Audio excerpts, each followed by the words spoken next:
Carthage Area Hospital is celebrating 60 years at its current campus this month. It's an anniversary with a special meaning for one set of twins as well, the first born at the hospital. They're also celebrating 60 years.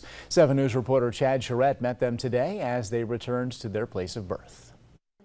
They were born here in 1965, and now, 60 years later, they're back visiting Carthage Area Hospital. Hard to believe it's been 60 years. But I think, keeping yourself active is a big plus. They're very friendly. It's just a smaller hospital, so it's more personal.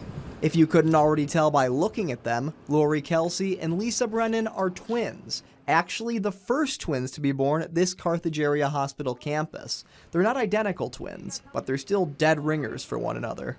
In second grade, we tried to trick our teachers and switch classes, but it was quickly caught on because I'm left-handed and Lori is right-handed, so we never attempted that again. The thing is, back then, medical technology was less advanced, so their mother, Margie, had no idea she was pregnant with twins. She knew Lori was coming, but Lisa was a complete surprise. Oh, they were shocked.